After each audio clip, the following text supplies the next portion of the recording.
état d'esprit, je suis un peu stressée à vous dire pour essayer le flyboard. Mais je pense que ça va être c'est un concept assez sympa et assez fun qui pourrait être accessible à plusieurs personnes telles que des filles. Donc on va essayer et je vous dirai mes impressions après.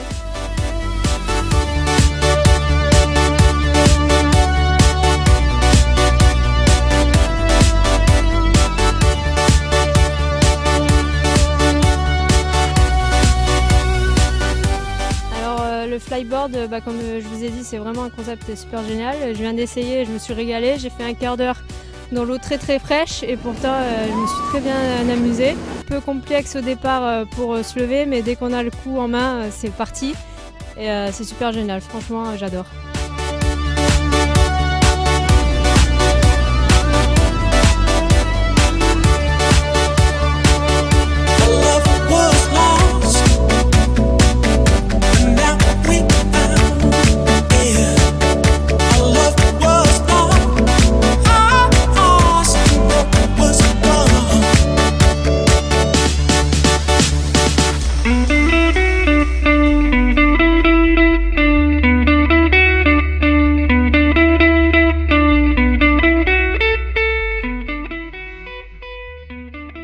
Alors le fonctionnement est très simple en fait, c'est un tuyau qui vient se connecter à n'importe quelle turbine d'un jet ski ou d'un engin comme vous avez vu sur la première vidéo. Ça peut s'adapter sur n'importe quel jet, il suffit d'une puissance de à peu près 100 chevaux pour déjà décoller à 2 mètres de haut quoi, en fait. Après il est recommandé d'avoir à peu près 150 chevaux.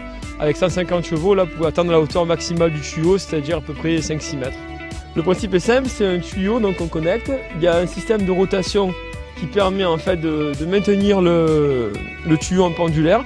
Il y a un système de rotation ici au niveau du tuyau qui permet que le tuyau ne s'en mêle pas et aussi de pouvoir faire des virages assez facilement.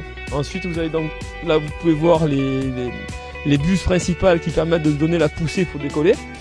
Et ici vous avez les buses en fait de stabilisation qui viennent se fixer aux mains. Alors en fait, on a 3 versions au niveau du flyboard. On a la première version qui va être en fait dédiée à tout ce qui est location, initiation et pour les personnes qui sont vraiment en apprentissage, où la personne en fait est sur le jet, s'occupe de démarrer et de gérer l'accélérateur. Donc ça c'est vraiment la version la plus simple pour apprendre. Au moins l'utilisateur de la flyboard n'a pas besoin de gérer la puissance délivrée, il ne gère uniquement la hauteur qu'avec l'inclinaison des pieds. Ensuite on a la deuxième version de la flyboard qui là permet en fait de démarrer, d'avoir un coupe-circuit, d'arrêter le jet depuis la flyboard, mais aussi d'accélérer grâce à en fait un potentiomètre qui passe le long du tuyau. Donc en fait l'utilisateur de la flyboard peut être seul et sans personne sur le jet en fait. Il y en a la troisième version qui sera commercialisée que dans 1 an ou 2, où là carrément on a construit en fait un engin qui est ni plus ni moins équipé d'un moteur marin comme un jet et d'une turbine, mais monté directement à l'envers pour pouvoir propulser l'eau directement dans le tuyau vers l'avant, qui n'est pas conçu pour prendre des vagues comme un jet, donc beaucoup plus léger, beaucoup plus petit, et du coup on arrive à des performances et des vitesses de vol beaucoup plus importantes.